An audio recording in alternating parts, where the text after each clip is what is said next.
It's time for Sunrise with the Sleepy Boys.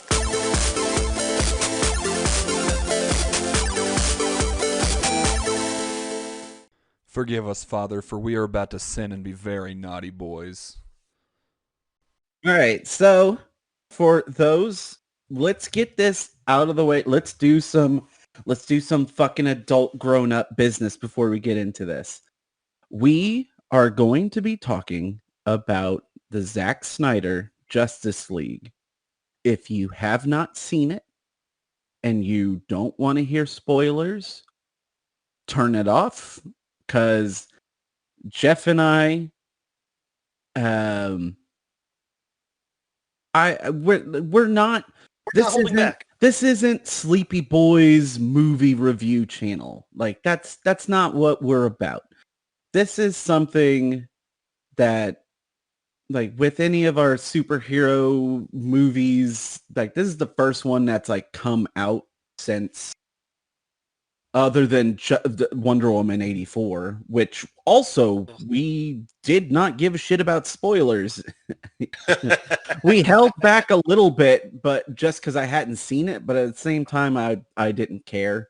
So if you're the type of person that cares about spoilers, go watch it, come back, listen to this, make some popcorn, pour yourself a drink, because we're going to be getting into some nitty-gritty deep shit, because there's a lot to unpack. There's a lot to talk about.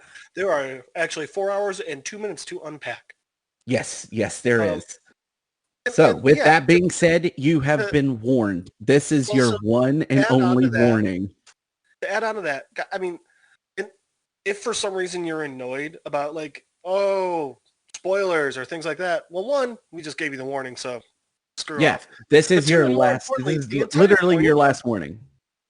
The entire point of this is also, we are fans. We are very big fans of comic books and the comic book culture and all this, and this isn't us giving a recommendation, a spoiler-free review. This is literally two super fans / friends talking about the damn movie, and you get to hear it. That's all it really is. Could you even say we're super friends? Well, Mark's not here, so yeah. Yeah. He's gonna be so pissed. I love that we can put so for those of you who don't know, Mark's he's doing some family stuff tonight. He's at a family dinner. Maybe he'll jump in while we're still talking about this. We don't know. True, but what I love is that Mark's our editor, so we can throw little things in here and there just to fuck with him for when he listens to it later. Drive him insane. And that makes me happy. But if we go a little too hard, he might not let us do this by ourselves again. All right, so I want to try to stay in the timeline of the movie the best that we can. With that, I know we'll jump ahead a little bit, or we'll forget, like, oh, this actually didn't happen here, or whatnot. It's a 4 hour and 2 minute fucking epic movie, so things might get a little out of order, but we'll try the best that we can to stay on task. So I think the best place to start is all the way back in 2017. Well, I also think one thing we want to make sure we say right off the bat is the movie's good. Go watch it. Our review's done. Bye. Yes. That's it. That's for all the look, I'll be honest. I didn't think it was gonna matter. I really didn't. I have seen director's cuts before. I have watched all of Zack Snyder's different versions of Watchmen. They're all good. The regular theatrical version is really fucking good. So I didn't think a director's cut or a different version, like the original vision, I didn't think it was going to matter. I thought they were going to intercut some scenes that were cut, maybe see some of the original footage that was done. I did not think it was going to be so drastically different. And by drastically different, I mean It's a new The movie. plot is different. The Oh my God. whole feel and direction of the movie is completely different. The way the movie looks. Let's forget about the aspect ratio for a quick second. The color palette of the movie looks different. Oh yeah. Like, it is insane the amount In of case the stuff that fans was don't know, changed. so in case the people who are listening to us right now don't know, they spent $70 million just on On this top cut of the of movie. what That has was nothing to do already with done. exactly. So that should give you an idea of how different of a movie it is. And I do want to start off by saying this about the way I went into this movie. I wanted to like this movie. I want to like most superhero movies I see. So going into them, it's hard for me because a big part of me always wants to be like, oh, well, it was okay. Well, it was good, and I could see what they were doing. So I always force myself to Which be is how my harder. reaction was to the original 2017 Justice League. I was like, I Same. see what And they were actually, trying to do. I didn't hate it. It wasn't absolutely. great, but I'm the exact same way. And to I the point remember where, like, saying, I remember exactly what I said. I was like, it was dumb and quirky, and I didn't hate it, but I didn't like it. right? I went into it and I was like, well, you have to try, you have to want to like it. And if you look at it this way and you look at it that way, honestly, that I'm going to call it the Whedon version, just because if we're calling it the Snyder version, I'm going to call the other one the Whedon version, That's fair. just for clarification purposes The mostly. Josstice League. But honestly, because of that movie, I have forced myself to start going into things go into it thinking it's going to be bad, and let yourself be surprised, because I realized I needed to be more critical. Otherwise, I'm I not think being fair to the Justice. movie. Yeah, So I did I go don't into want to this. say that Justice League was the one movie where it's like I have to start being critical, but it was kind of just I wouldn't say where it's the one we movie. it I was would say just it's one of one of the those straws things that that broke we the had camel's just back. had so many superhero movies by 2017 that Yeah. even with Marvel movies, my tolerance for origin films had changed. I'm like, I don't want more fucking 100%. origin films. I don't want to 100%. sit through an origin film. So there's going to be parts of this review or this conversation or whatever you want to call it, where I'm going to be very hard on this. And I think Oh, that I it needs hold to be. on. I will say, as much as I love this movie, I fucking loved it. I watched it twice. Same. Um, I have issues with it. I They're at several super. points out They're loud said super. "fuck you" to the screen. I didn't outright do that, but there were little things that stuck with me till the end of the movie. I was like, huh, that doesn't make Absolutely. any fucking sense. Now, But there's I will only say, one thing that really sticks out to me in that, like, just all right, well, hold on. We'll get there. We'll get there. okay. We'll yes. So, all right. So anyways, um So holy, here's my quick let's thing, start Chris. with this from while still addressing the 2000 the Justice League. Let's just address this right away. Uh, Holy fucking shit, did they do Ray Fisher dirty? that's one of my Jesus favorite things about the fucking Snyder Cut. Christ. And dude, I don't know if I'm actually, no, I know I'm not a big Joss Whedon fan anymore. Because I this yeah. blew up a lot of he's just, I don't know if I enjoy him as a person. Well, I don't enjoy him as a person from what I've heard. But I feel like thank you, Ray Fisher, for bringing a lot of important things to light. Yeah, And those the fact is, I'm glad that he spoke up because then it gave yes, other people on set the like absolutely. Now, that being said, I still love Serenity. I still love Firefly. I still love the Buffy. Astonishing X-Men that he did. Buffy, of course. Angel, okay, but Still love Avengers. yeah. That's the thing is I look at Joss Whedon differently now. judge him. Oh harsher yeah, now. no. The thing is, I don't. This is one of the few things that like I think that we benefit from somebody who works behind the camera. It's not like the first time I ever had a hard time separating the artist from the art was Bill Cosby. That was the first time where I was like, I don't want to listen to these I mean, albums anymore. Like, dude, yeah, and that was it a was big just one. upsetting. I also feel the same way about Kevin Spacey. I have a really hard time watching movies with Kevin Spacey still. It's got to be a movie that I really, really, really love for me to still be able to watch it. For Right. instance, and I know a lot of people aren't a big fan of this movie, I love Superman Returns. I could still watch that, but it's rough. Yeah. Yeah. But so anyways, holy shit. Zack Snyder made up for it with his Justice League. Simply put, Whedon fucked up. Oh He my made the God. wrong choices. What And the fuck? holy shit. Usually, because look, not everybody's gonna be batting 100.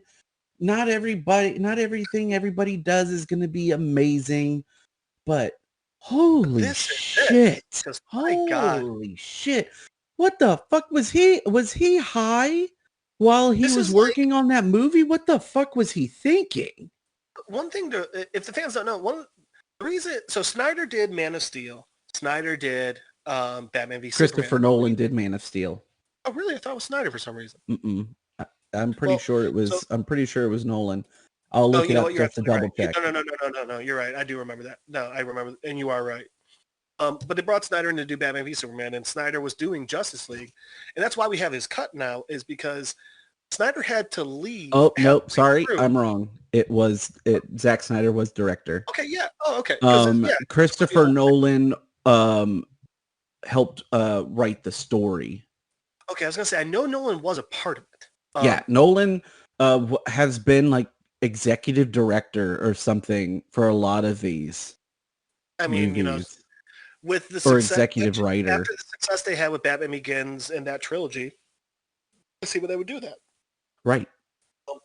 So for those of you who don't know, the reason Zack Snyder started the Justice League movie.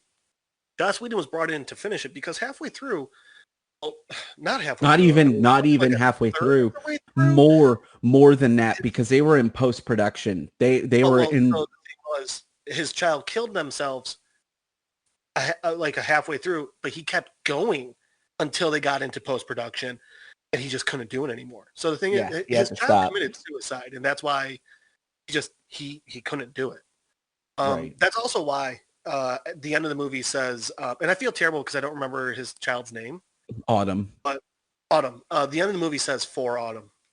Yeah, and God dude, damn it, that hit. Oh, that hit hard. Yeah. And that was really amazing. So, but the thing is, so obviously Zack Snyder had a very specific direction he wanted this to go and everything. And I would say it's like Picasso started a painting, and Picasso had it so close to done, was like, I just can't finish it. But hey, you know what? You're an artist too, and I really trust you. I literally want you to put this, this, and this in it. And I don't even think it was Snyder's call. For Whedon? Yeah.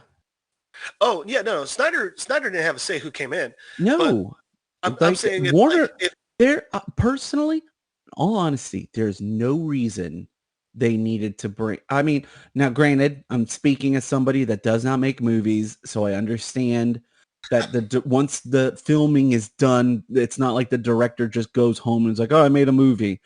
I understand that they have a role once filming is done, but it still was like there was so much that was done. I don't understand why they brought in somebody and then had them do as many reshoots as they did. Like, why the fuck? That's the point I'm trying to make here is it's like someone took a Picasso painting and was like, it's almost done, let's finish it.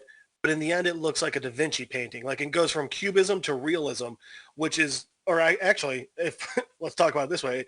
It went from realism to cubism, which makes no Da fucking Vinci, sense. Da Vinci figured out his time machine, and he was like, "Hey, I'm not going to be able to finish this painting, Van Gogh. Can you take over for me?" Yeah, and Van Gogh with the surrealism, it looks nothing like it was supposed to, and to the No. point where Brandon, you pointed that out perfectly with just the lighting differences. The lighting is completely different. The color is Oh my god, completely different. it's Um, insane how yeah. different it all is. Let's not even. All right, let's bring it down even a little bit. Let's get it a little bit nitty-gritty with character design. Or no, let's start right at the beginning as far as a mood setter. Let's start here at the beginning of the movie. By the way, if you 2000. want, I've got the. So by the way, it's also divided into different parts. And Brandon, I've got the part titles pulled up. So if you want, just let me know, and I can tell you what part title, and we can keep going. You know. Perfect. Anyways, so starting just at the opening credits, 2017 has Superman on a cell phone video talking to some some fans, like young fans, and he's talking about the S, kind of setting up like, I'm Superman. Oh, I'm sorry. You're This talking about the represents the Josstice League. Now? the Justice League. Okay, And, cool. Sorry, um, I've literally seen it once in okay. theater with the guy that drew the Flash for the Super Friends cartoon show, and I Mhm. never saw it again. That guy, by the way, was very not happy with the movie. I'm He said they not ruined my surprised. character. I'm not surprised. Anyways, they so they started off a little lighthearted, and they're like, "Oh, it's you looking at fucking Henry Cavill's mustacheless, covered up face that just looks like Uncanny Valley, like PlayStation 3 graphics." Actually, that's rude to the PS3. PlayStation 2 video game upper lip graph. God, how the fuck do you fuck that up so It's bad? like the Jesus difference in Christ. graphics between Jack and Daxter and Jack 3. Yeah. So then you have that opening as opposed to the Zack Snyder one, literally opening up on Superman's death scream as he's dying Right? from Doomsday.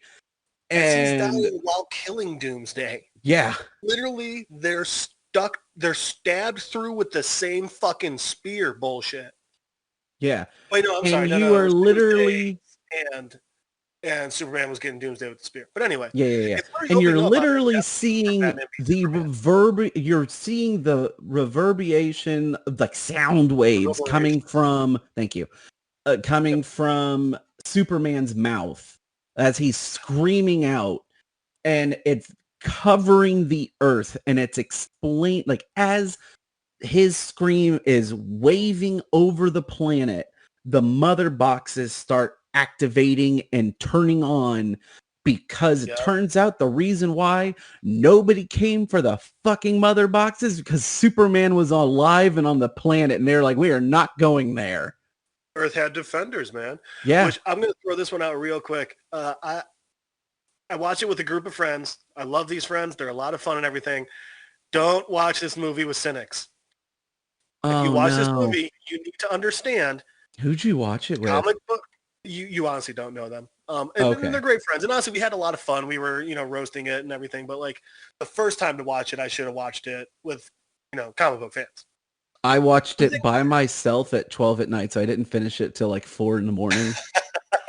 And we were just talking about why we're always up so fucking late. Right. And then I watched it you last need to night with understand. Jasmine, and I watched it last night with Jasmine and Aaron. And to give you the perspective of how good this movie was, Aaron, who has just he wants to like we're very similar. We want to like the DC movies so badly, but there is just some really poor decisions that happen that just we rip apart because it's just funny to us. Because they deserve to be. Right. And so he was super skeptical. He's like, I don't think this is we both said like people are looking at this movie like it's going to undo everything that was wrong. And it's just not, they're looking for a movie that doesn't exist and it's not going to happen. And Aaron and I were very excited to admit that we were wrong.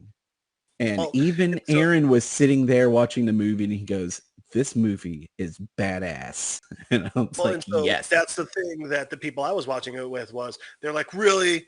They hear the sound vibrations all over the world. Oh, come on, that's so stupid. It's like, all right, Oh guys, God. And for me, I was like, watching that's so a comic amazing. book. Well, first off, Superman actually can yell that loud.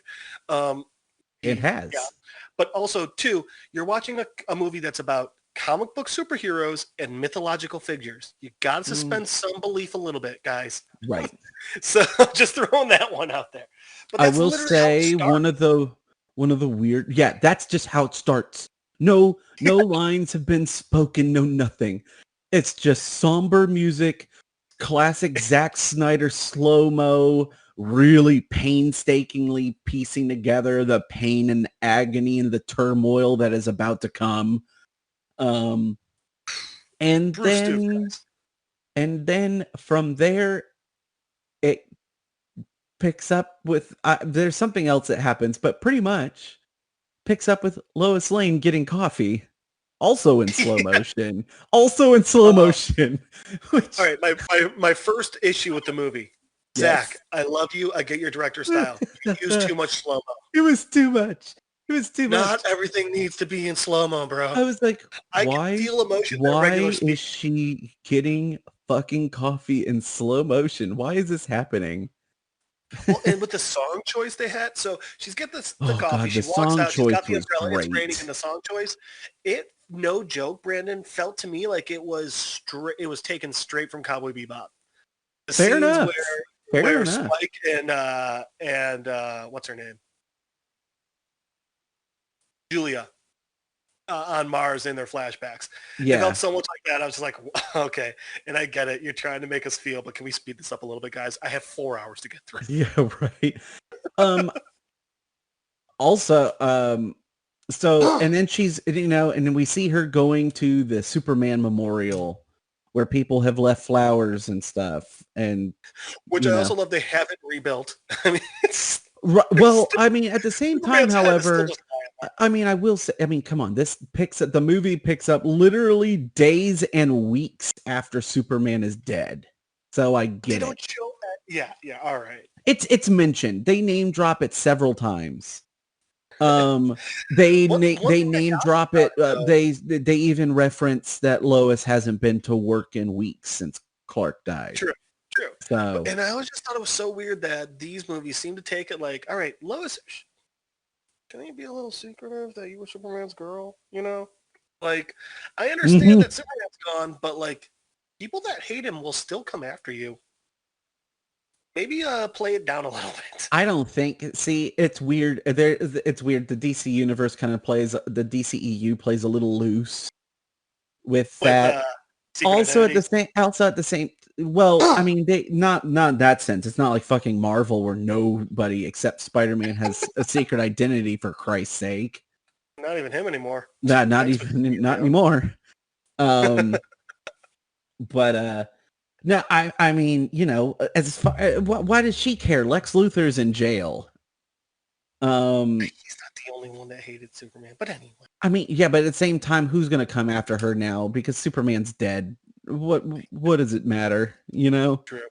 Well, and another Um, thing you see during this scene is Mama Kent. yeah, Backing up the Mama homestead. Kent loses the goddamn farm. She literally loses the farm. Um, I know it's terrible to laugh at, but I just realized that pun and it made me happy. So, um, the let's issue I have with that is I do not believe that Bruce wouldn't have been keeping an eye to make sure she was. Later on, they're like, well, she didn't tell anyone that she was having the money troubles. Bruce 100% would have been keeping an eye on that and taking care of it. But anyway. anyways, Yeah, I don't think that's here nor My there. main issues with the He movie makes are little issues. I yeah have yeah to yeah make yeah. Yeah. little issues. That honestly didn't bother me. I was like, whatever. What did bother me, because we're here at the point. I know we're not going. I'm trying to stay like hit the tentpole things that I want to talk about. So I'm not worried too much about going beat for beat. What like this Just happened and remember, then this part one happened. is called "Don't Count on It, Batman." Part two is the Right, Age of Heroes. which was great. So first of all, Zack Snyder Cut fixes a big problem that I had with the 2017, I think it's gonna be the where same one that I'm thinking of. where he's meeting Aquaman, Yes. and the one they're like, yeah, because the whole thing I was like, I get stylistically why Bruce Wayne isn't like helicoptering in, but you mean to tell me he just took like this days long journey on just a horse and Preparing some for a this little bit attack of against gear, Earth that they don't have Superman right? for. It's like, I'm And just gonna go on a then hike. and then with immediately as soon as he gets into the town, they're like, who is this man? How did he get here? The storm has shut down helicopters for weeks. And I was like, huh, what a lovely bit Absolutely. of context. That was so Which literally they god fixed it with one fucking line. one line. It One line. mind-boggling. Also, next thing that they fix, no jokes about Aquaman talking to fish. Thank you. Not just that, but also, I don't know if you caught this part.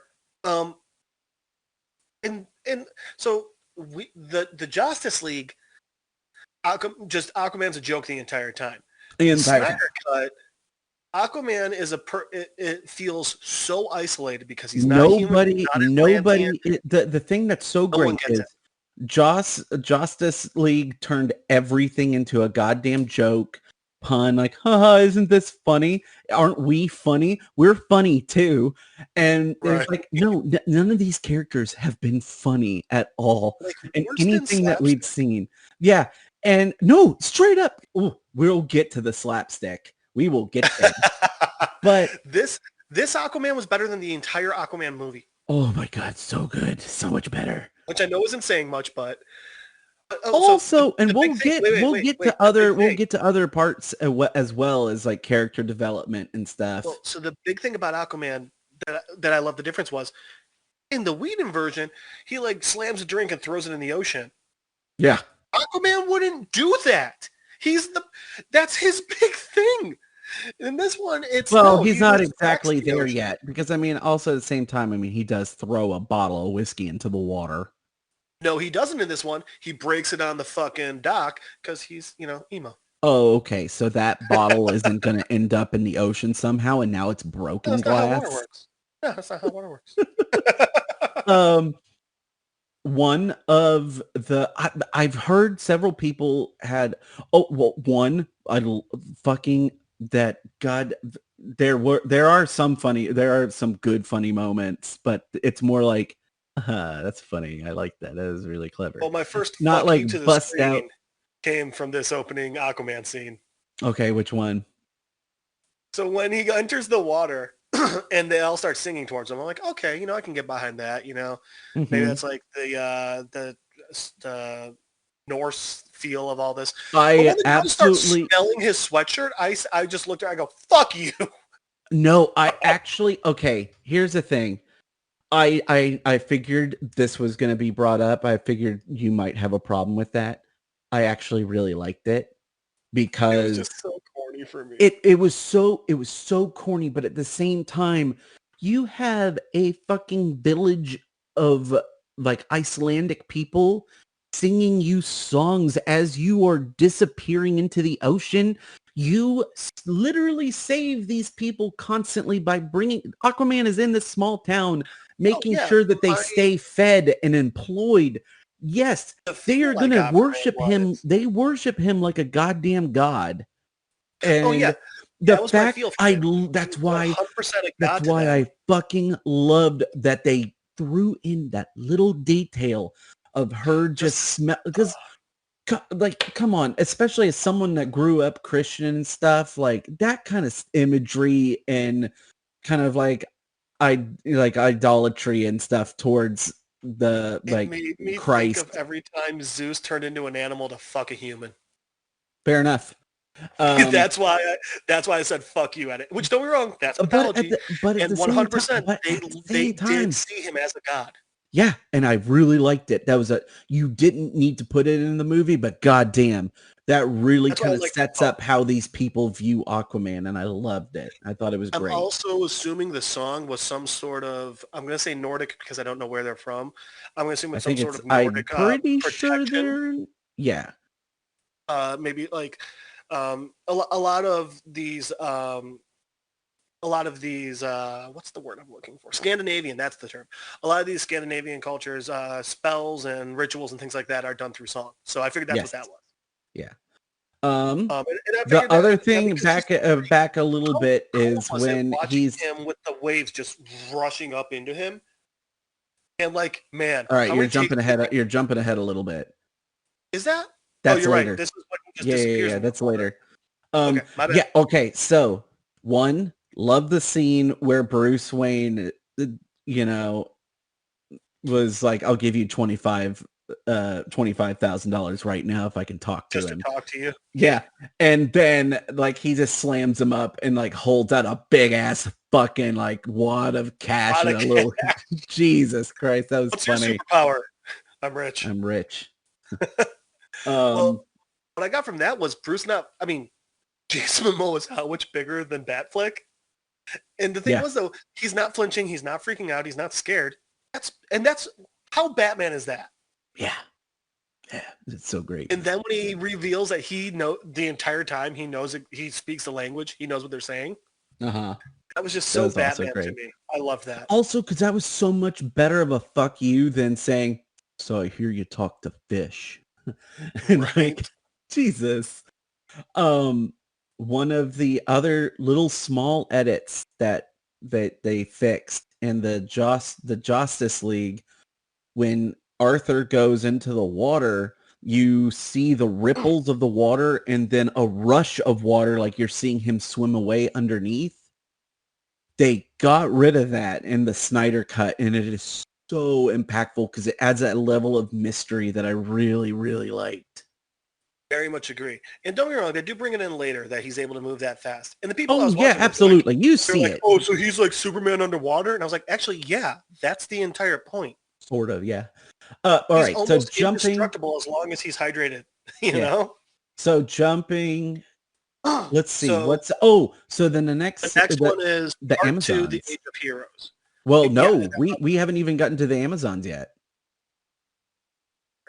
You're right. They're still in part 1. Yep. So first off, okay, yes, some of them are still wearing like two-piece outfits and stuff, but they're not all wearing bikinis and shit. Like they look like actual Amazonian warriors. Right. Already so much better to me. Yep. By the way, Jesus Christ, they made that fucking battle really fucking brutal. They brought you in. They were like, hey, we need to hook the action junkies right away. And they did. Also on that same, like, since we're here. Even just how good Steppenwolf looked there, huh? Steppenwolf got a huge facelift. They fucking made Steppenwolf in the Josstice League look like fucking like goddamn like the same thing as like Ares, but with like alien skin. I was like, this is in Josstice League. Steppenwolf looked to me like in Twister when they realized they could cut the tinfoil cans and add them as wings to the little things. Yeah, that's what Steppenwolf looked like to me in Josstice. He looked so bad. He looked like someone took a knife to an aluminum can and was like, let's put this in the movie. Yeah.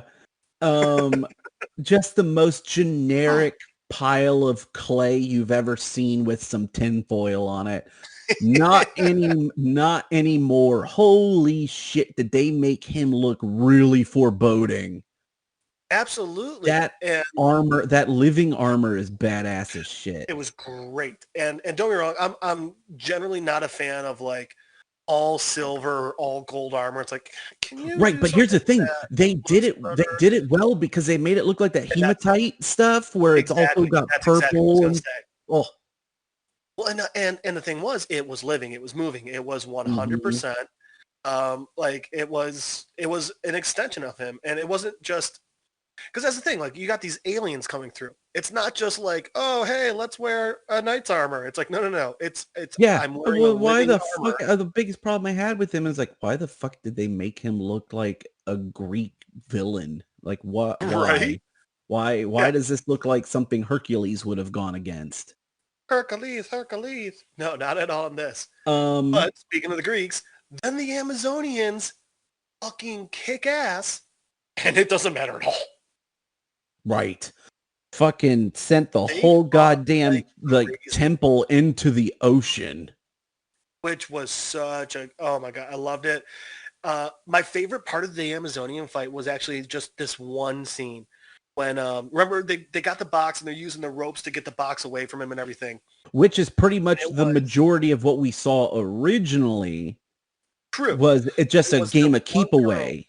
Yeah, it was just like, hey, can you catch this? Thanks. Yeah, But not this, not in this one. this one Amazon, she jumps, doesn't even grab the box. She jumps off her horse to grab the rope, and she literally she draws the string on the bow, and she Uh-huh. literally lets the arrow go.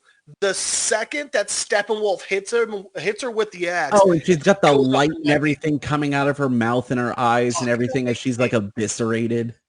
It was so good. And at this moment, Oh, fuck. I love that scene. Also, I love that they gave the Amazons more time on screen and that they made their like contribution to the story actually felt worthwhile.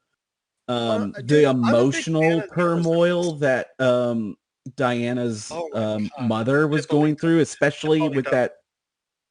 with that scene where she's firing one of what is it?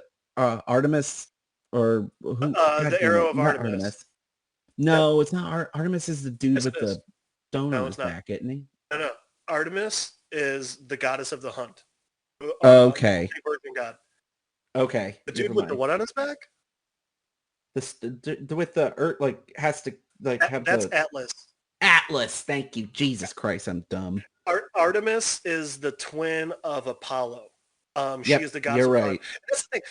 I loved mythology when I was a kid, and I studied it. So I love seeing all this stuff with the Amazons. You're talking about the emotion on her face when she was shooting that arrow of Artemis.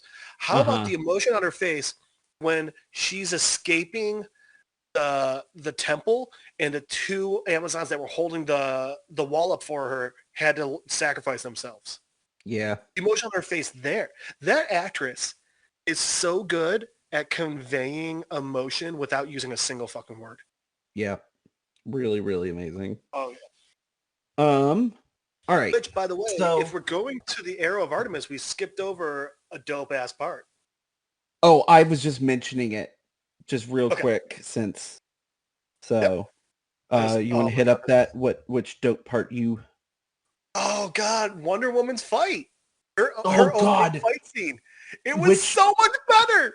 is so much better and so much darker. Holy shit. Oh my God. Right? So anarchists take over a bank and it just looks like they're just there to rob it and they're going to blow it Was up. it a And bank or was it a museum? I think it was a museum because those kids were on field trip. I thought it was a bank, but They take over some governmental building, but where there's children on a field trip there. right.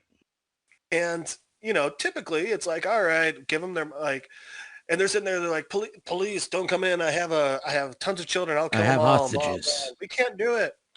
So usually it's like, all right, fine. What do they want? Money? Give them the money. They'll leave. But All no, right. So not at here's all. That's not we're what yeah, no. They're just like we're going to blow up 4 city blocks and who gives a shit about these kids into the modern world. Fuck them kids. Fuck them. There's There he is. Mark. Hey guys. By the way, guys, every time they're in Metropolis and they show that building with like the diamond, you know that one? Yes. So that part's really cool for me because that's in Chicago. Oh Yes. God, here we go. Here we Well, go. No. Here's the cool part. Oh. Did you see Fall Out Boy play on that rooftop before they got signed? No, but my dad used to work in that building, Oh, and that's right across from the from Lake Michigan. So for 4th of July, we would go there. We would be in those windows watching the fireworks over the lake. That's actually really awesome. The was sucky really part cool. is that his dad accidentally took them to the opposite side of where the fireworks were, and they were just standing there looking out of the building like, where are the fireworks? It's like 11 o'clock. So God, if that's not straight out of like a Griswold movie. I wanna just say something here, and this is gonna be controversial as shit. Okay. And Mark, again with this sort of thing, we told you we're a progressive podcast. I just can't stand people from Chicago sometimes. Are you kidding me? I'm from there and I can't stand them. Fuck I them. no, I was just saying that. No, I gotta be honest with you. I do not like Ezra Miller as Flash. Okay. That's the end of my. I definitely prefer Grant Gustin. Yeah. You know what? I can. All right. Hold on. All right. I'm going to go ahead and get this out of the way so I'm not like focusing on it anytime we're talking about. Hey guys, between Terminator and Cyborg, how much mixed feelings do you think this actor has on robots? A lot, I would say. Yeah. Wait, why was he in one of the Terminators? Cyborg's dad is Terminator 2. I thought you meant Ray Fisher. My bad. Oh no. I just feel bad because I don't remember the guy. I don't remember Silas is the actor's name. Joe Morton. I do feel bad about because he's a dope actor. He's the guy that goes on Terminator. His name is Joe Morton. Joe Morton. He was also great in the show Eureka. Yes, I love him in Eureka. Such a good show. So, Brandon, you want to say something we were talking about Ezra Miller? Yeah, Flash. Yeah. Sorry. I fucking hate the way he runs. I hate Oh my it. Okay. God, thank you. Holy shit. Yes. I was Once watching again, that. Holy Zach, shit. we get that you like slow-mo. Cut it out. Look, no, Not no, even here's just the that. thing. The way he moves is infuriating. It is Which part of it? so it's so like all I can think about is like dainty ballerina thing when I see him like running, and I get it. You want to be a little artsy with it and stuff, but I don't like it. And maybe if it wasn't for the Flash show, maybe I would like it more, but it's Here's my Well, and thing also about like it. his like karate chop straight hands. Like I ran cross country and track in high school. That is no one runs like that because Nope, it's you not want limp comfortable wrists. and because it's actually not a good way to run. Yeah. And I think the I guy also whose under- superpowers are running Here's the would get thing. that. I understand that they went for a comic book look because the thing is, if you freeze frame any of the times where he's running, it looks very comic booky. Oh, But absolutely. The thing is, it doesn't work in motion. And Also, just all of the Flash's scenes except for 2 are Well, do we all in wanna go that into this slow now? motion. because the other thing, like, because I also have other feelings about how they did the Flash in this. Okay. Should we keep talking? Sure, you know what? Let's just do it this way. I get it. I get what they're Yeah, doing with the do whole you? like, oh, his mind's moving so fast, so he's supposed to be a bit scatterbrained and blah blah blah blah. It didn't work for me. Don't get me wrong, they definitely did it. The non-Josstice League parts are much better, but when he walks into the fucking pet store and he's like, Hey, "Oh, sorry hey, I'm you late. know, I'm so sorry I'm like, late. well, you know, Did I there's this, did I you know, mention that I'm sorry then I'm the late? bus didn't show up, and then the bus did show up, but then the lady had to count all her stuff on. It's like no. And the lady is about to die. I mean, come on. I'm just like, what? Barry's a fucking genius. I get that his brain goes too fast sometimes. It's actually a plot point in many of the comics. But Sure. they made him a fucking Valley Girl at points, and I fucking hated it. He didn't come off as intelligent, which Yeah, No, he came not at off. He came off as like a teenager. Like he felt like a teenager. Which I that think was he's just- actually I supposed to think- also be in I this. think he's supposed to be. Yeah, Because because I he's mean, talking about he getting into college. literally, it ends with him getting into the program. Right. So No, I know that. I get it. But the difference is I was like you're really playing, like you're playing it like he's in high school still. Like Like, I mean, it was fucking just Tom it was Holland just comes too off much. more in like Tom Holland's all over the place and a little ditzy and fun, but he also is like that, but then immediately starts going off into a science rant. Yeah, And and they it didn't worked. do that with Barry at all. I'm like, what? At what? But this Barry isn't the Barry that goes to become like CSI level, like Right? working in a crime lab. This is, And I'm sorry, that this level Barry traveling through time? No. I did like that scene though. Which I like the scene? scene, but I didn't think that this oh, you wouldn't know it yet, but I like that scene, but this version of Barry wouldn't be able to figure that shit out. See, Was it here's the this? thing. Here's the thing though. This is the problem I have with kind of the inconsistency of what they did with Barry, was because he was smart enough to know that he could, and he was smart enough to make rules for himself why he shouldn't. I'll give you that.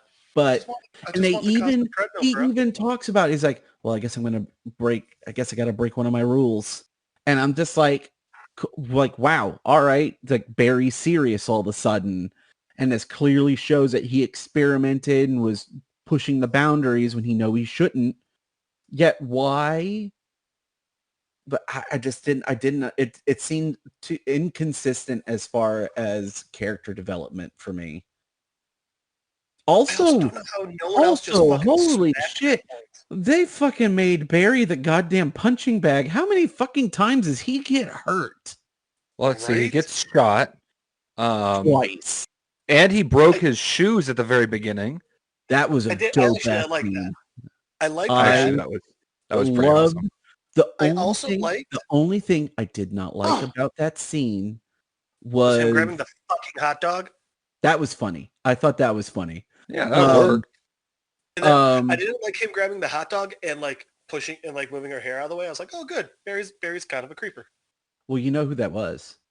That was Obviously, Iris. it's meant to be Iris. The thing that bothered me is with that, the only thing that bothered me from that scene, the moment where he turns, just ever so slightly turns, and his shoes just like eviscerate off of him. I was like, that is dope. I love that they took the time to show that. That is amazing to me. With the window, showing that it's liquid it was almost moving like a liquid until it hit its straining point. I love that part. Right. I do have a thought though. I love that.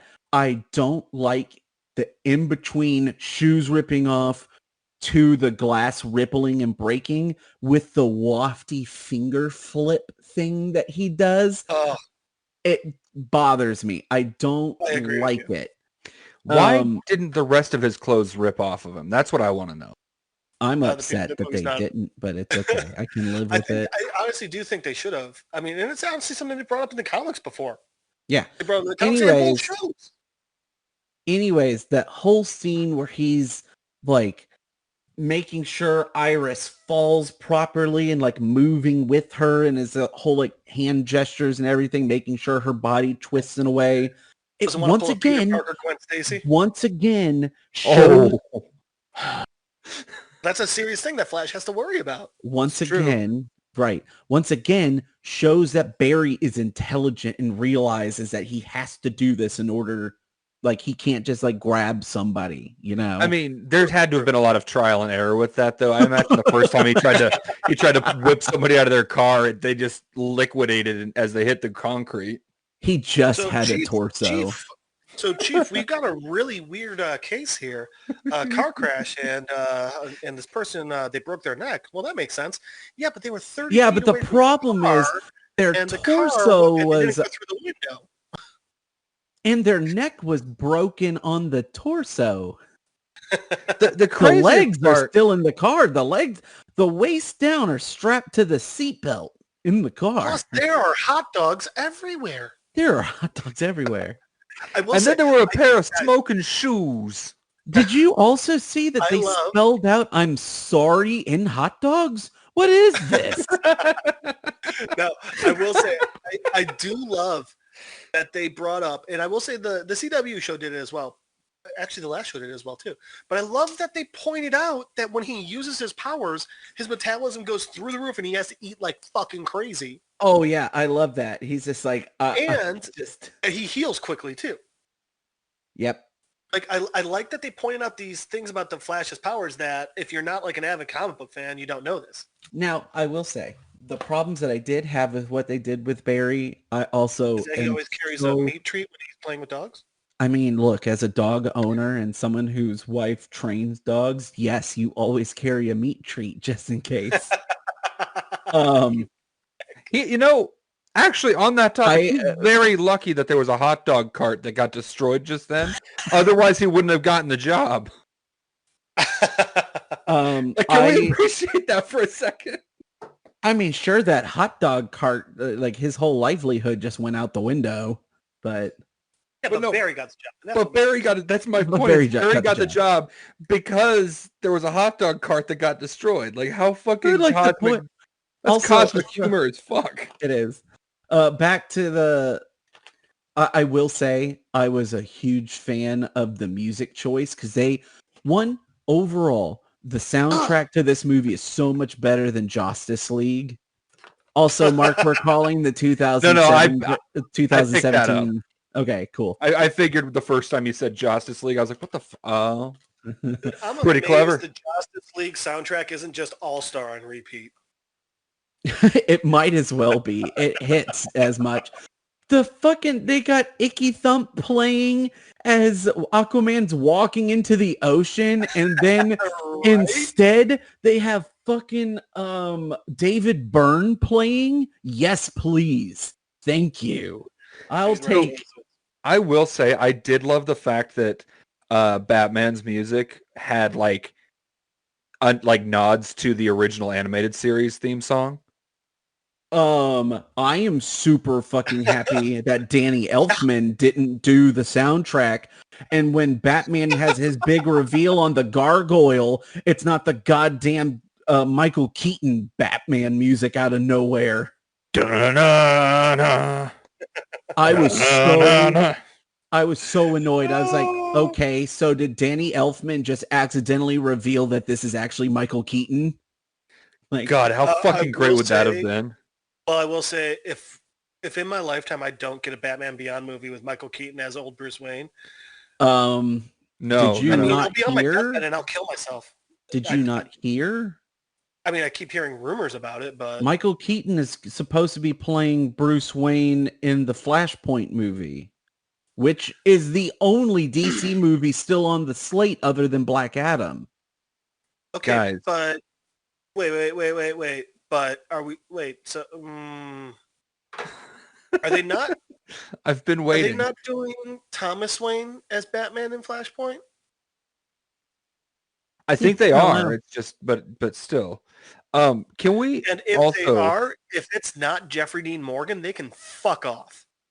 I mean, it has to be Jeffrey Dean Morgan. Right? Through that. Thank you. Mark, I keep interrupting. I'm sorry. No, you're fine. I actually interrupted the first time. I'm also not sorry. You guys are saying, Batman Beyond version of Michael Keaton. No. I want to see Dark Knight Returns Michael Keaton Batman come back and just fucking kick ass. And then they go dig up Christopher Adam Reeves. West Batman, who ends up like Jesus, going Mark. and dancing halfway through an episode. Oh my god. They dig up Adam West and Christopher Reeves and make a Batman versus Superman. Holy shit, this is a great idea. Oh my god, it's Weekend at Batman versus Superman. And the villain is Puppet Master. Oh my god. And Scarface is there. That's how they reincarnate the Adam West and Christopher Reeves. Wait, but who would be the villain? Marlon Brando as Jor-El. What? The bad guy? Sure, why not? Evidently, like the Adam West, like while making Batman, he would evidently just like orgies every night. Oh yeah, I'd believe that. God damn, that's how I want my Bruce Wayne to be. I mean, well, hey, the idea of someone who literally on screen when punches people, it goes pow, bam, wow. That guy having orgies, and just imagining that maybe one time they bring the little pow like sign in. It just makes me so happy.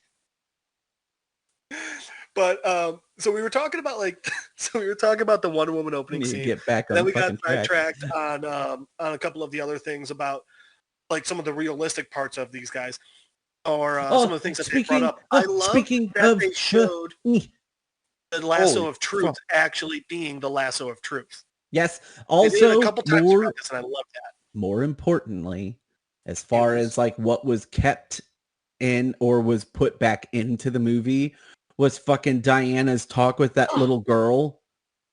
Like, why the fuck did you cut that out?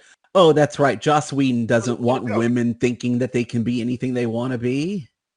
Well, no, he's okay with them being slayers, but only when he tells them. Right. Dumb little cuck boy. Oh, God, he's just... Dude, Adam West probably got so much pussy. Are we really still on this? I'm just still... that blows my mind. I'm sorry. By the way, one thing that they did with the Diana opening scene that I very much enjoyed, they kept the... I like whenever a movie has like a countdown, and then keeps the actual literal countdown. Like a friend of mine, when I was watching with my buddy, they turn it on and it's like 14, and then Diana busts through the door and she looks at it and says 14, 13. My friend counted down, and when she got it and they went slow-mo, the timing kept up. Yeah. And I always love when a movie does that. I know it's a little thing, but it's one of those things like the little attentions to detail that it keeps you in the it doesn't break the world, Absolutely. My friends I was watching it with were like, she's really this fast, and I kept pointing out like, yeah, she's as fast as Superman, which they showed really cool because she's literally as fast as a speeding bullet. The one thing I have a problem with that fight scene is how floaty it looks. I gotta be honest. You know what I loved about that fight scene? Like she's just fucking left and right. Oh God, there's so many dead bodies. She throws the guy in the wall and there's a giant blood splatter. She fucking eviscerates the anarchist head dude. Oh yeah. Holy God. Well, no, she blew him up and he died, and that's why his hat And floated. the Josstice League, they just show a white flash when she does it. There's no aftermath, no nothing. They're like, nope, there's a huge explosion, and you just see his hat flying in the wind. I will say this. When she does the clank thing, isn't that like an area effect that goes all around her? I did think that too, which I was just kind of like... Did she just kill the kids? If she would have, that would have been awesome.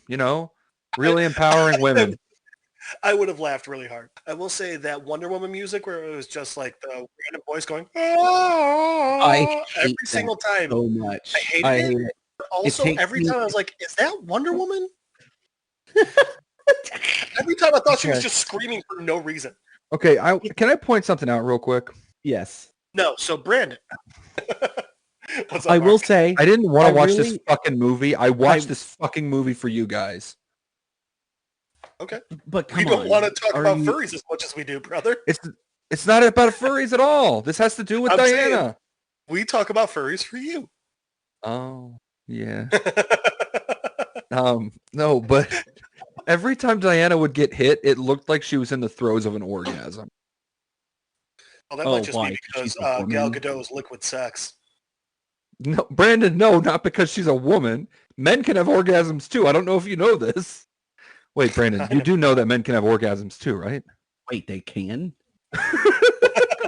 No, it's just like when... Mark, the issue is Brandon's so big, if he were to ever have an orgasm, his entire body would just immediately dehydrate. He would just crumple.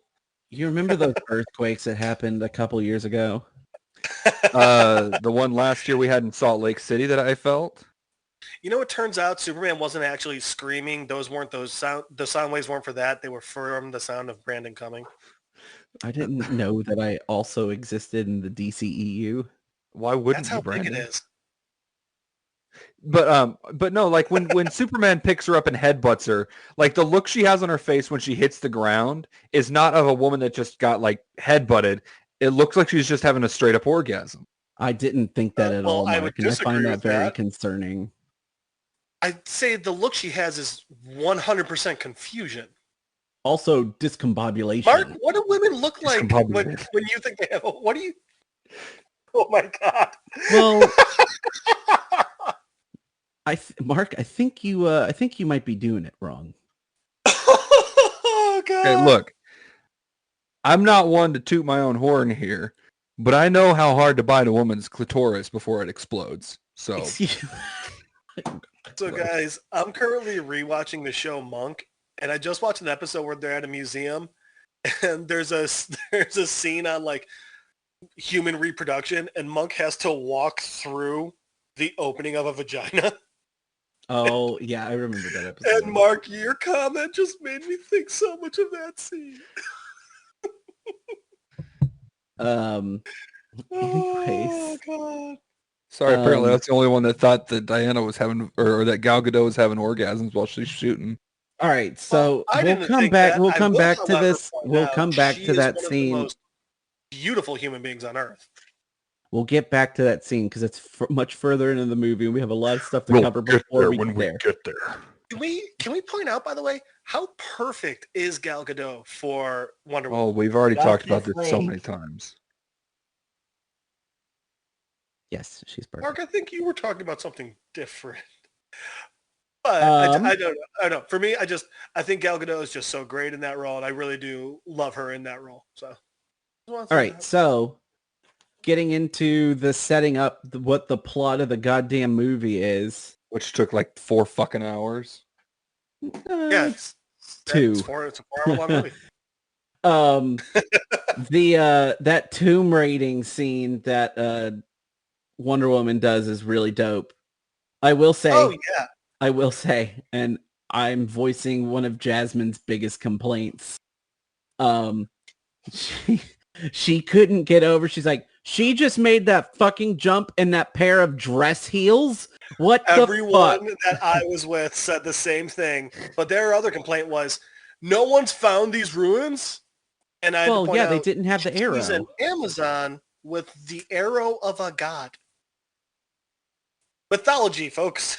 Right.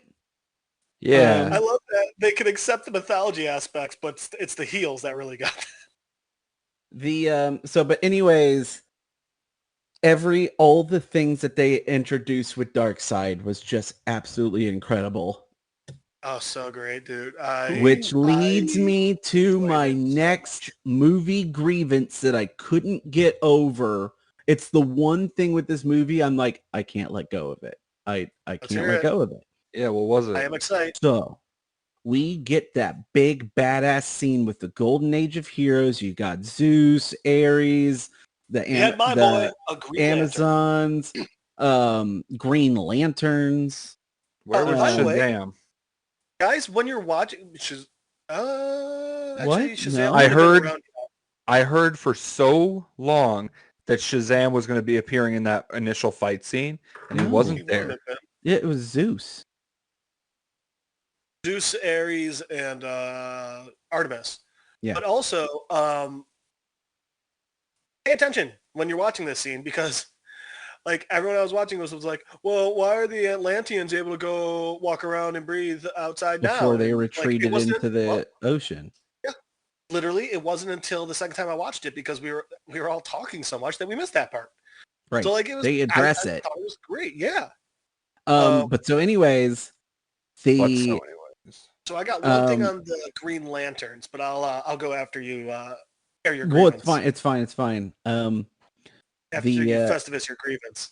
So one, the attack that happens on Earth is shown in the Josstice League, but it's Steppenwolf invading to terraform the Earth, not Darkseid.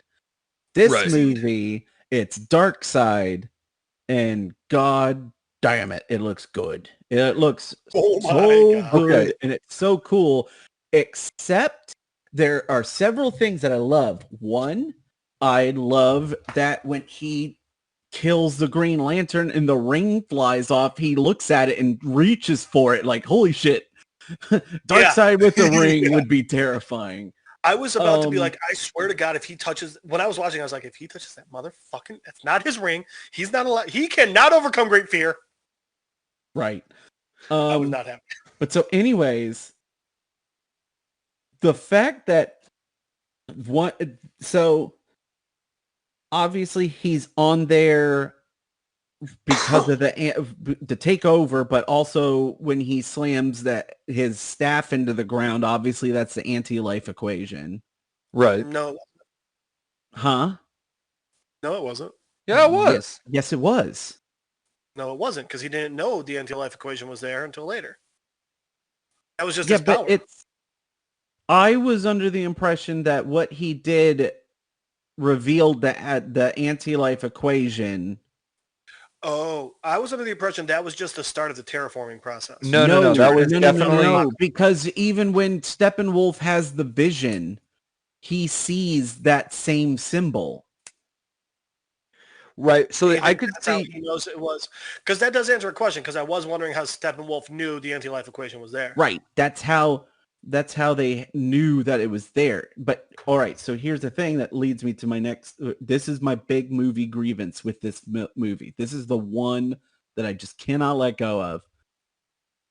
How the fuck does Darkseid get his ass kicked so badly? So badly. They one, that fucking strike from Ares was dope as shit. So much cooler than what we got in the Josstice League. I gotta say, the friends I was watching it with, funniest thing I've ever heard. The second that happened, one of them just goes, "Should have gone for the head." Yeah, we appreciate how very similar that was to the you Sure. should have gone for the head scene. Like Sure. a, But at a the near sa- fatal but- wound, lightning was flying around, there was an axe involved. Anyways, Darkseid gets taken off the field because he's down and out, and then they retreat. And then they forget where Earth is, and they forget where the anti-life equation is, even though it was the one planet that he got his ass handed to him, and you just forget where the fucking planet was? Like, Not only that, how not on earth only you that- have these advanced boxes that are so advanced and mysterious that people think that they're magic, even though they're living machines? You're telling me that in your ships, you don't have like a Google map bullshit in there where you can be like, we went here and it didn't go well, so we're just going to flag this for a later date.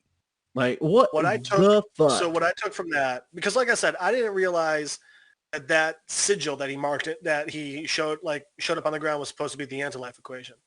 So I will say, if it was not meant to be that, if there's some other part of it, and it's literally just like, oh, he got his butt beat because these people were all there. So he was like, all right, let's wait until we don't have that. And also, and all I can, said, and maybe I'm wrong, but at the same time, when Steppenwolf does the same, sees the same symbol or a similar symbol, if it's not the anti-life equation, why did they make it look so similar? Why? I will say, I'm gonna have to go back and rewatch that specific part, but I will say, I don't think it was that they forgot about Earth. I think they was just like, all right, let's go get the easier planets right now. They straight up forgot about Earth because Steppenwolf goes to Earth and is trying to recover the mother boxes and stuff, and then he goes, "It's here. It's on Earth. The anti-life equation is here." Here's what I'm saying. And just then take the anti-life equation out of it. If it turns out that sigil or whatever wasn't the anti-life equation, if that was just something that happens when they were terraforming, it wasn't that they forgot about Earth. It was they were like, let's put the Earth on the back burner and go take care of some of these easier planets. Sure, Venus looks easy as shit. But at the same time, if you know one, because they also said they've conquered 100,000 planets at this point. So anyways, that was my one problem. And if it isn't the anti-life equation, they should have differentiated it better. I'll agree with you there. I will 100% agree with you there. I do have one. Deals. Sorry, I do have a thought on the topic of your guys's, was it that they just, forgot where it was or any of that stuff? One argument that I would have made against it was that, how they just teleport from place to place kind of thing. Yeah. But with the actual abduction beam. But the mother box has to be activated for them to teleport. Right. There's that. So they couldn't teleport back and forth because the mother boxes were never activated. But to your point, Jeff, with the like they've been there, they should know where it is. They also flew there like in ships. It wasn't like they just fucking like teleported in and out. So there's no reason they should have, even if it wasn't like about the Well, antimatter thing, Anti-life. right. that one. And yeah, I mean, so basically, honestly, I'm at the point now where it's just like, all right, I just gotta go back and rewatch it to just see if that's what's going on, Pretty much. Uh, All right, at so Lantern Point, yes, you're a lantern. So if you guys remember in that scene, the lantern was just like using like blast, like laser beams, Yeah. It never used a construct. And something that I loved, I read it in a book a while back about just Kyle Rayner, and it was pointing out how one of the reasons why the Earth Green Lanterns are some of the strongest is because we as humans have so much more of an imagination than the other aliens in the Green Lantern universe. So we're able to make more varied constructs and stronger constructs. Right. I just thought that was fun. I just like that this non-Green Lantern lantern, or non-human Green Lantern, wasn't making very good constructs. And that's why he died, because he sucks. Because he's a little bitch boy. So anyways. Also, he had to have been from like Tennessee or something because his teeth was all fucked. Still look better than Steppenwolf's. Anyways. Fucked up too. Gosh, where does that put us? Oh, all right. Let's get part two, the Age of Heroes. Let's get into the goddamn amazingness that they did with Cyborg. Because okay, I'm going to start it off with this. I'm really fuck happy. You, Joss Whedon. Yeah, fuck you, Joss. Jesus Christ. I cannot believe how much story Cyborg had. And yes, I understand that some of it could have been refilming, but Cyborg's story was the heart and soul of that goddamn movie, and then Joss Whedon turned it into a goddamn footnote. I will throw this one out there. I'm still not the happiest with his look. I feel like what? Like the way his armor looks and shit. Yeah, but he's still like new to it. He doesn't even know what he's capable of. Well, so no. For me, it's just more. I have enjoyed if it wasn't just all crazy shiny and like you only see his face. Like I like versions where like you see like he's got like a bit of his arm still or things like that. So you like the Doom Patrol? That's a personal. I like the Doom Patrol version. I like the Teen Titans, not Teen Titans Go version. I like the comic book version. Even in the old school comics, you could see his arms and shit. Yeah, and even if it was the exact same, but it wasn't like crazy shiny, it was kind of just like a normal matte color, I would have liked that more. And I'm very, very quick to say, this is also just a personal preference. It's to detract from the movie. It's just how I feel about it. But all of that said, holy fuck, Ray Fisher's acting. He's so good. His whole blankness, his lack of emotion that he's playing throughout the entire thing, and then you see his flashback before he becomes Cyborg, and he's got so much emotion. I love the little things that they did where he's like in the interface going through, like talking about how the mother boxes came to be and like where they were found, and he's just like walking through Nazi Germany with his like with his Letterman jacket. And one of the things I love he's like about narrating and talking, I was like, God, that's so stylistically really cool. It was a great choice stylistically, but also acting-wise, Ray Fisher still isn't showing a lot of emotion. He's still very just matter of fact. And I love it because once again, he's still Cyborg, he's Cyborg at this point, but he's not the Cyborg that realizes he still has his humanity. Right. He's not the cyborg running around saying booyah. Instead, he's the cyborg walking around saying he didn't say it in the Snyder Cut. I haven't gotten to the end of it yet. Well, also, this is the type of cyborg that walks around and says, fuck the world. And I love it. There was one part early on where he does show emotion. And it's that first time that he flies. Which I don't... Did Cyborg fly in the comics, by the way? No, he just teleported everywhere, right? No, he flies. Yeah, he I thought flies. he just I thought he just boom tombed it. Do you guys remember the? I don't know if you guys When ever he saw this. dies, he smiles, and it was like, yes, that's Cyborg. That's yeah. I like how they did that. How it was hard for him to show emotion until he does that one thing that before this he never would have been able to do. You know, I hated Yeah. the helmet too. Oh, but dude, his dad being like, if you want, you can launch every nuke on Earth or steal all the money. The entire time that speech is going on, I'm like, dude, oh my god, maybe send him to a therapist before you tell him this stuff. Oh, I know. I was thinking the same thing. I was like, Silas, what are you doing?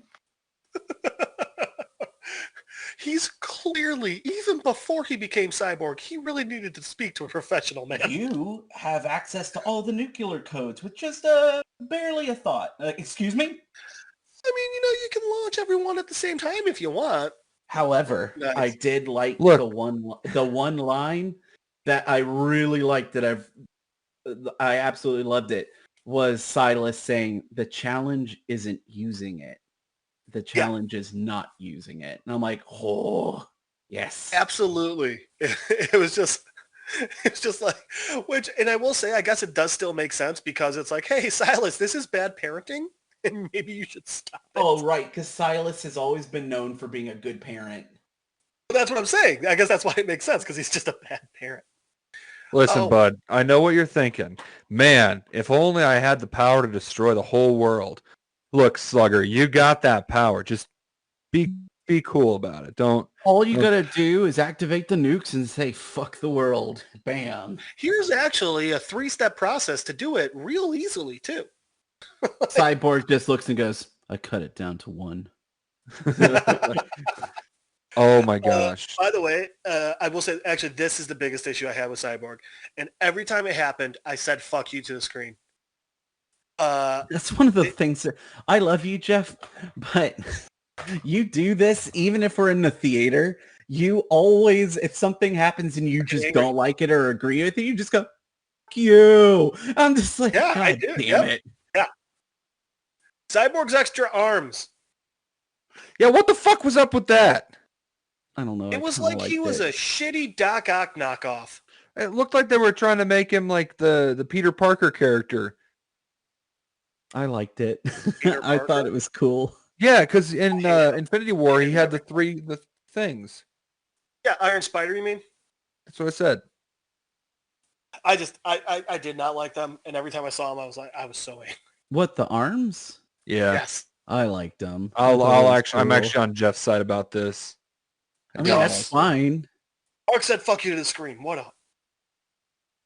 I liked it. I thought it was cool. But seriously, how could, and not only how could Joss cut all of that shit out, but he cut it all out. I don't know. And it was such a big part of the previews. He was so big. It's massive. And then to see what they did to him in the movie, the Josstice League, it was just so bad.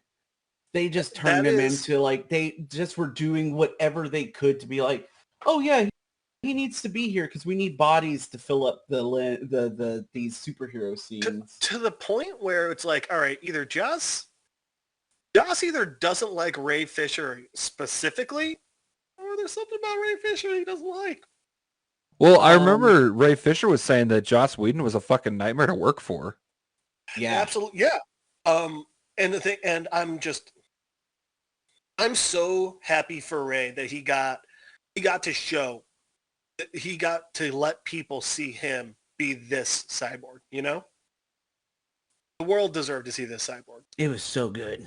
It was just badass.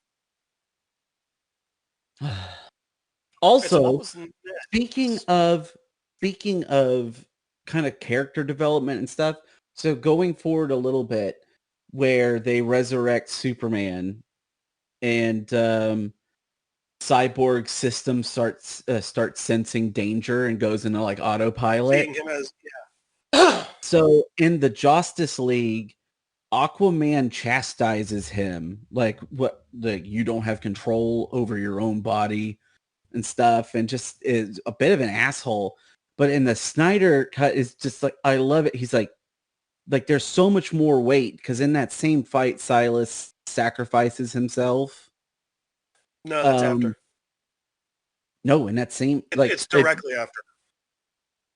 It's still They finish well, I mean, it's in that same little arc. that same part is what I'm getting at. Aquaman's tone and like viewpoint of Cyborg is completely different. He's like, one, he's pissed. He's like, this kid lost his dad because of us. And then they get back and they're talking about what happened, and Aquaman straight up is just like, I can't imagine, like, this is a kid, and we're asking this kid to do all of this, and y'all are okay with it? Like, straight up on Vic's side, just like, no, this is fucked up. He is going through a lot. Well, even before that, Arthur was the only There's one. just a level of respect that's shown towards Cyborg that the Josstice League completely rewrote and got rid of. Absolutely. But I also like, so the point I want to bring up about it all is also the Aquaman of it. I like how he's making logical decisions here. Everyone's like, hey, you know what? We should use this alien box to try and bring Superman back. Oh, by the way, the second we do, all the bad guys are going to know where it's at. And Aquaman's just sitting there like, hey, maybe that's a stupid fucking idea. Also, I like that the mother box gave Vic a vision like Batman's nightmares. Yeah, absolutely.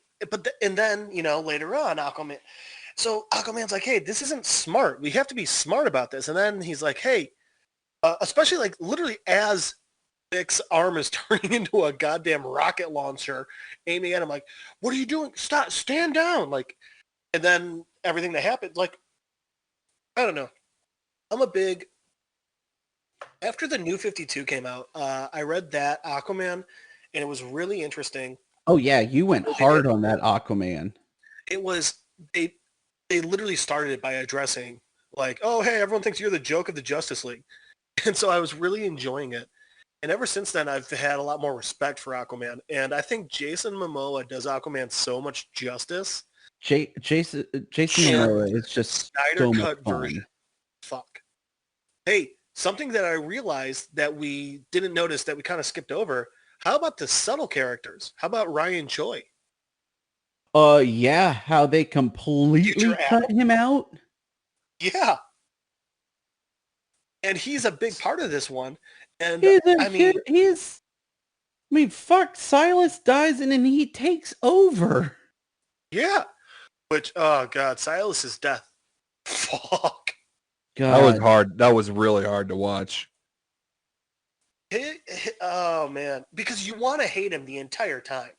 And this is actually the first time where I didn't hate Silas, because in Doom Patrol, Silas is also in there, and I hate his guts. It just you're supposed to hate him. He's a dickhead. Yeah, but there's an extra level that we got with this Silas that we didn't get with other versions of him throughout all the different iterations.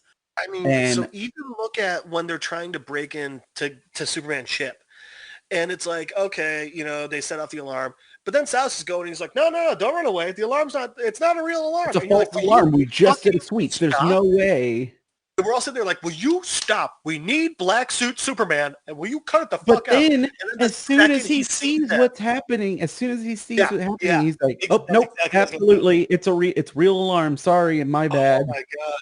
Dude, maybe it's because when I was younger, I had a dad who was constantly at work. And not because he was like, oh, I don't like the family. He didn't. But anyway. Wow, all right.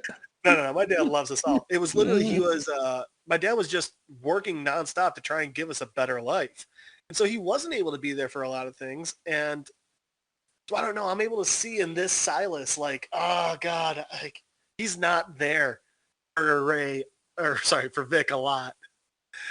But like, it doesn't mean he doesn't love his son. So the points when he shows that love just makes me so happy. Yeah, it was just really good. I wish my dad loved me. And then we get fucking black suit Superman. Okay, Where did he get so- the suit from?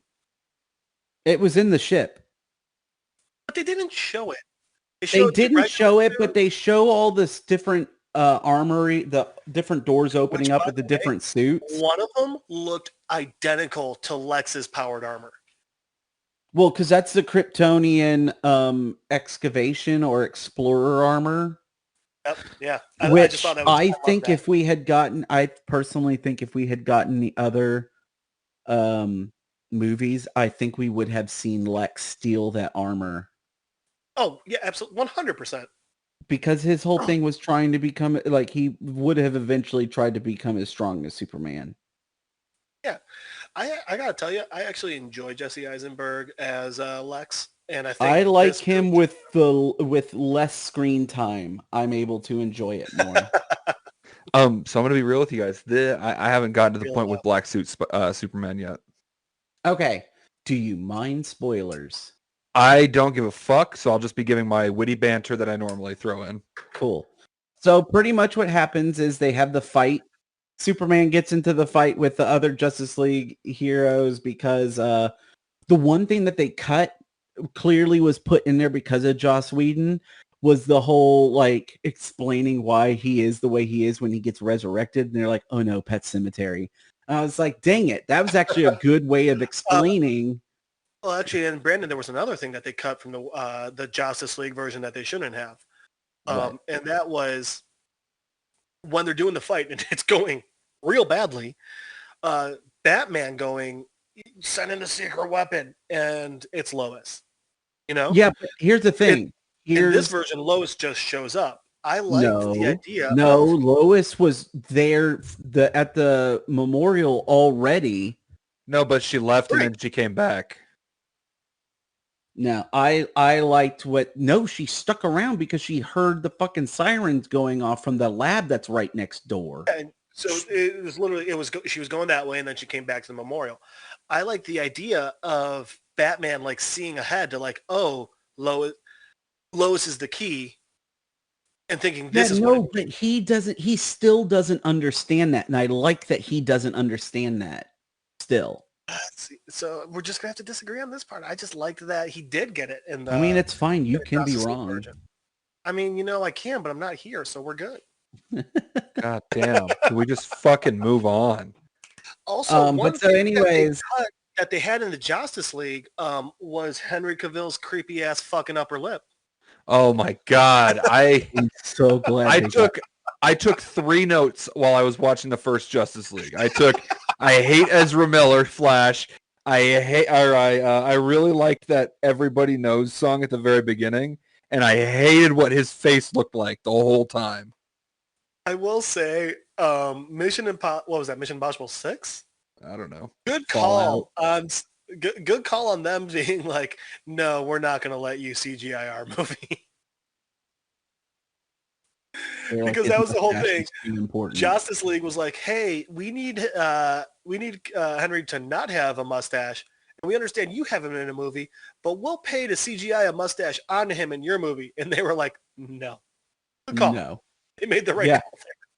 God, that movie was good. That That was Mission a great Impossible was fucking really good. Dude. Back wait, on the that- Justice Well, that League. reminds me of something. Because, like, I don't want to like Tom Cruise, but I like Tom Cruise as an actor. A part of me doesn't want to like Ben Affleck. I like Ben Tom Affleck Cruise. as an actor. I like Tom Cruise when we're talking Mission Impossible. I don't care about anything else he does. I mean, there's a couple movies here and there of his that I still enjoy. Days of Thunder I is still don't- fun. Top Gun's I still don't fun. know. Last He Samurai. hasn't done any other movies other than Get back, motherfucker. You don't know me like Mission Impossible. Shut. The Mummy, which was god awful. I'm talking to Gwen. that. No, Yeah. he was in fucking Tropic Thunder, and it was amazing. Yeah, but that was That was a like camp. Mission That was Impossible 2 and wasn't. 3, man. Like recently. Anyways, he hasn't done anything other than Mission Impossible where he's been the lead that I have cared about. The point of this is not Tom Cruise. It's Ben Affleck. Oh, I really enjoy him. I think that he as as Batman, I think that, especially as this Batman, I should say, I think he does a really great job. Yeah, he's great. I just thought it was weird that they threw Tim Drake into the movie out of nowhere. Shut the fuck up. Wait, are you talking Batman v Superman? Because Batman v Superman, the dead Robin's actually Dick Grayson. No. I was making fun. No, the dead Robin's Jason Todd. Not in, no. In the comics, it is. No, I know that. They said in Batman v Superman, it's Dick Grayson. No, they did. I've read up on this. They said that they switched it so that if they ever wanted to bring a Robin in, they could still use Dick Grayson. But they did confirm that it's supposed to be Jason Todd that died because he was supposed to be the first of the Robins. Hang on. Or am I thinking of? Hold on, I might be thinking of something else. Robin.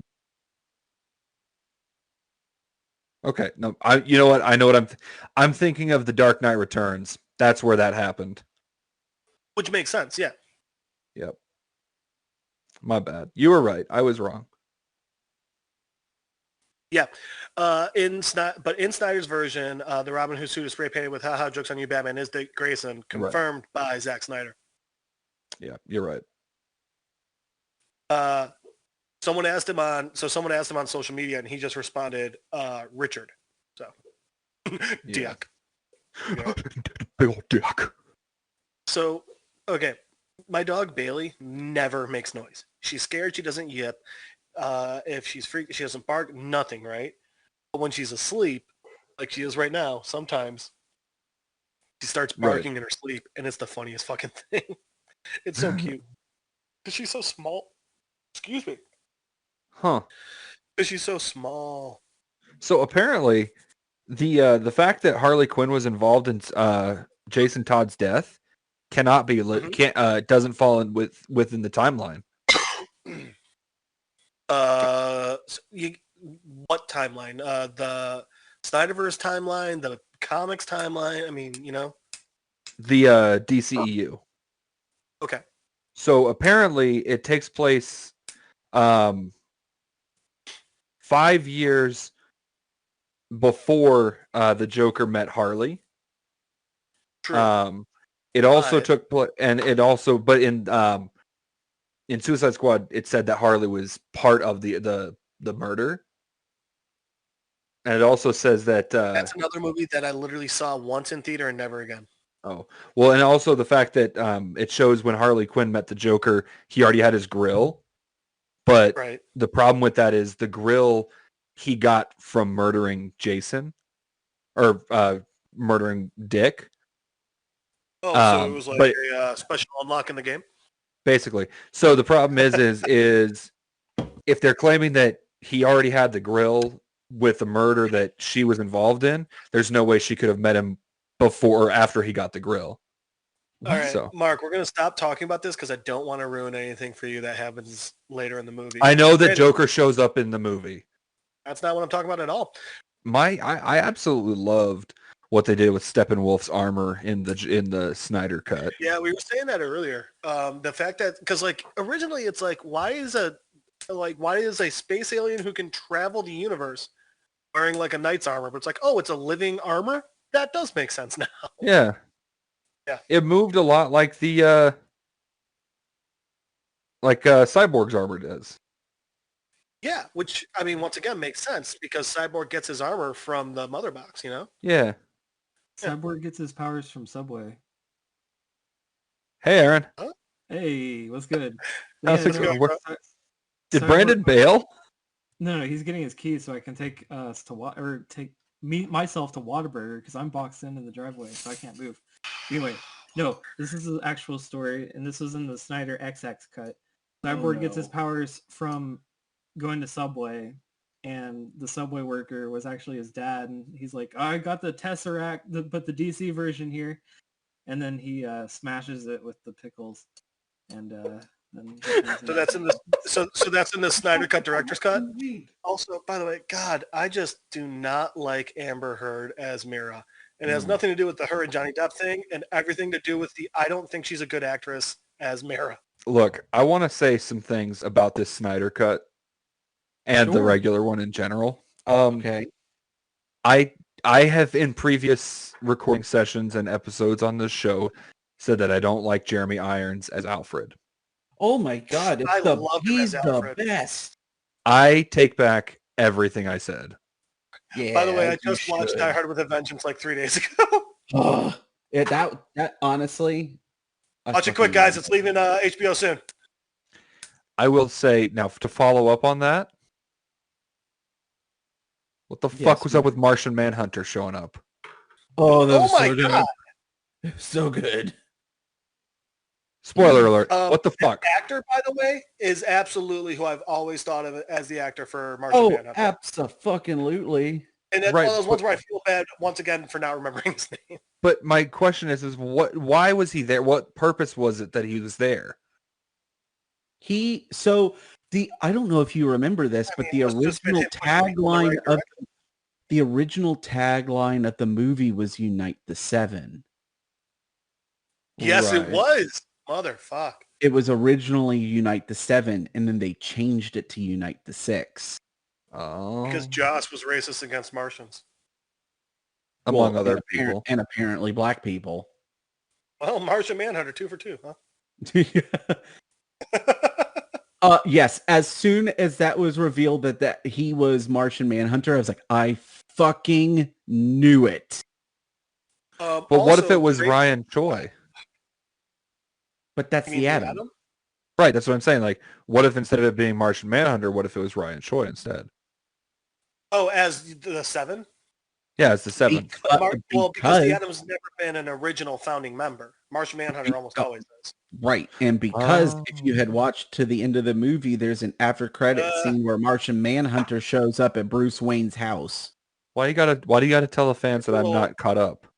Well, we Because you already have addressed 4 it. times. Carry on. What Martian Manhunter after credit scene? I totally watched it, by the way. But so anyways, It's just kind of like pointed out that he's somewhat he's kind of puppet mastering. what? He's behind the scenes kind of making sure that, things are going the way they're going. Like Martian Manhunter is supposed to. Right, that's what he's saying. Like, He shows up to give Lois a pep talk as Martha. Martha! Martha, listen, Martha. I want you Currently to reading think of the yourself. Blackest Night series.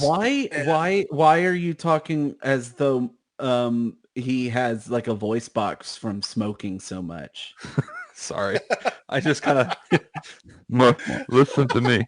Listen to me. Amy Adams, I need you to do the thing. You're gonna go dig up your husband's dead body. You're gonna put Why are him... you doing a real shitty Sylvester Stallone impression? It's You worse can- than that. It's like a smoker, a Hasidic Jew, and Stallone like hate fucked one another, and this was the offspring that was created. Let it go. So I've started rereading The Blackest Night, and one of my favorite parts is in the You beginning. sound like a shitty electronic speak and tell, or Sorry. speak and spell. I was getting what you were saying. So one of my favorite parts of The Blackest Night is when, like, one of the first people to come back is Jean, the Martian Manhunter. Yeah. Right. And when he just points out that he's as strong as Superman, and I always love that. I don't know why, but I just always love like when they point out that like, yeah, Superman is crazy strong, but he's like other people aren't as strong. I'll be as him. honest. Outside of the Bat family, John Jones is my favorite DC character. So I mean, I I'm a great love DL Martian fan, but then I Manhunter. love my Flash. That's fine. You're a lot. That's fine. I'm just speaking personally. John Jones is my favorite DC character. I Outside still of the think Bat family. his death is just the most like bullshit death, Whose? Martian Manhunters. in the comics. I didn't read it. It's literally just like, all right, Prometheus is getting some villains together, and they're like, hey, we're going to be like the Legion of Doom, but we're not going to be idiots about it. Hey, you Q-lister, we've got Martian Manhunter just hanging out here. Why don't you stab him with this flame spear? And that's it. Did they call themselves the Legion of Doom, or did they call themselves the Injustice League? I don't remember what they called themselves, but it was just like, the amount of effort you would have to go to be able to hold Martian Manhunter in place so that some dude can flame stab him is like I'm just not buying any of it. Okay. What if he faked his own death because he had turned to the dark side and he was like, I'm gonna lie in waiting for like 20 something years until the zombie rings come back to Earth, and then I'm gonna fuck shit up. Oh, so Mark, but he didn't. So Oh, there's that. damn. I mean, sorry, I guess. So Snyder. Martha Kent, I'm gonna be you. I'm sorry. I'm done with I- the voice. I Well, don't first want off, you to be. no I one love believed the voice. We got to get through the movie. I got to stop with the voice, Brandon. I wish I would love it because they've already announced that they're releasing another version of the Snyder Cut in black and white. Oh my fucking god! What? Yes, they are. And guess But what? they've announced that they're not going to continue doing his DCEU. Bullshit. Yeah. And guess what? I'm also gonna watch the shit out of that too because I want to see Well, what I it's mean, like. I watched the noir version of Logan. You know. Oh god, it's so good. I never finished watching Logan. Either. I want a third version of the Snyder Cut, and it's just Mark narrating it in that voice. Just giving commentary the whole time. Could you imagine doing that voice for 4 hours narrating that movie? Oh my god, Superman's alive again. What are we gonna do now? So, I think it's funny, like, the earlier parts of this movie I liked much more than the later parts. And Really? I ended up realizing, yes. I liked the setup that they did so much. I thought it was very good. I thought that they dived into it way more than the Josstice League did. Like, it was what I wanted, you know? And don't get me wrong, it's not that I didn't like the later parts of the movie. It was just like, well, you know, I've kind of seen this, so it's like, all right. But I liked it a lot because that ending fight was so much better. so much. Got don't rid get me of wrong, it that was dumb family in this. Oh, in yeah. The civilians. Well, so- Joss Whedon went and fucking added a whole dumb side story with that family that is not in the Snyder Cut at all. I noticed. Brandon, for instance, the whole Aquaman's going from this stoic badass guy to just like the woo, and it's like, all right, well, that's. I liked it because You know, I was like, I like to know that some superheroes are just having fun kicking ass. Some heroes are just fucking bros. My man. So, I honestly, don't that care if it's a version, I was dumb just line. I like it. I didn't like the Aquaman movie so much. I didn't like it either. I loved it. I'm not gonna Okay, lie, I right. fucking loved it. Can we also? You never even I don't like Amber Heard at all. Yeah. I don't think she's a good actress. No, she's not. She's a wet blanket, and even though she's playing somebody underwater, she's still a wet blanket. Somehow she's the wettest blanket in the ocean. Yeah. By the way, if they decide to just recast her, I hope they go with Teresa Palmer because I feel like they look very much alike, and I like Teresa Palmer. I would totally be on board with them recasting with Emily Clark. Hold on, I don't know who either one of these people Just so are. that we can get her and Jason Momoa back. Emily Clark plays Daenerys He's from talking Game of about Thrones. Daenerys, yeah. And then the other person? Teresa Palmer. Hang on. Did you ever see I Am Number 4? No. Did you see the remake of The Point one Break? with like Alien movie? Yeah. Okay, yes, I did. She's the badass that comes in at the end. Did you ever see the remake of Point? Just put in a picture. Yeah, I just did. Oh wow. Oh my Yeah. god, she'd be perfect. Exactly. She's also dope. She's also a really fun actress. Like everything I see her in, I end up really enjoying her. There's a movie called Kill Me 3 Times with Simon Pegg that she was great in. Oh yeah, that movie's good. She's a really fun actress. I don't know. I still think that Emily Clark would do a really good job. Also, she has experience working with Jason Momoa. Also, can we talk about how the fact that they fucking Americanized Mira for the Josstice League? I mean, my God. Gave But her I will say a this. normal American accent. Well, but that was the thing. The entire time during the Snyder Cut, I was like, what accent is she trying to do? She was just talking, I guess is she British? Oh, she's American. Is she? Yeah, Never didn't you heard hear the phone calls or the recordings that Johnny Depp brought forward? No, I didn't because I would just end up being upset. Oh yeah, I she's fine. heard one By of the way, them, and holy shit, it was bad. Oh, yeah. She was actively beating him on the phone. It was pretty not good. Now, don't get me wrong. I think that he's probably been terrible to her the entire time, too. I think they're just bad together. Anyway. I think very much in like the vein of like how Amy Winehouse and that drug addict boyfriend of hers they were just meant to destroy each other. Yeah. Oh, 100%. But, Brandon, I think you'll like this. Teresa Palmer's Australian, so she can just Ooh. talk in her normal accent. And Australians are awesome anyways. Yeah, they are. Hello, Aquaman. Welcome back to Atlantis. We need you to take over. How about, like...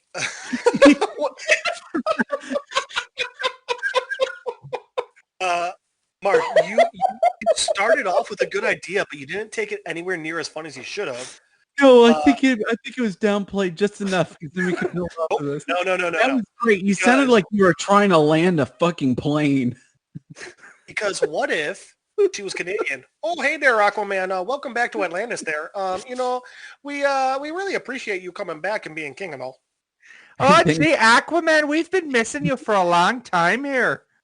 And then you just see they zoom out to Aquaman pointing the spear into his eyes right before he just jabs it out his fucking brain. What would be really amazing is if they had like one of those like suburban Wisconsin moms playing Mira, like full figured, just like titties hanging out the top of her fucking little suit she's wearing. Of her fish scale overalls with one of strap hanging down to her side. Yeah, she's wearing a fucking Schumer? No. No. I'm not disrespecting the entire state of Wisconsin with that. I'd watch that in a heartbeat. I am not an Amy Schumer fan. I hate Amy Schumer so much. I don't hate or dislike. I'm kind of indifferent. There's only one thing I've ever seen where she was funny. Hey, speaking of Justice League and Amy Schumer, in Trainwreck, she statutory rapes Ezra Miller. Yeah, no, we know. Okay, so anyways, but maybe we should get back to Justice League. Ezra Miller, hello, the worst version of the Flash. I was kind of hoping they were going to bring in the whole CW thing with him in this. It's just like a fun little afterthought. Hey, so real quick, let's finish up this Justice League conversation. If you haven't watched it, go fucking watch it. It's so good. It really is. It's so much better. It's so much better. They fixed the movie. They didn't just fix it in a way where it was a cohesive story. They fixed it in a way that it's a good fucking movie. So let's put it this way. If you didn't like Batman v Superman, go watch the director's cut. It's 30 minutes extra. It solves a lot of the issues that Batman v Superman has. But it doesn't make it a good movie. Well, I liked the original one, so I ended up liking that one too. I didn't like it. What I'm going to say is, so it helps a lot of the movie. Just the extra 30 minutes in Batman v Superman helps a lot of the movie. Yeah, so think about the Josstice League used 45 minutes to an hour of original cut footage, and the Snyder Cut reinstates 3 hours worth of unseen footage that we didn't get before. Exactly. But it's the unaltered footage that was included. So fuck you, Joss Whedon. Literally a different movie from the Josstice League. And obviously a better one.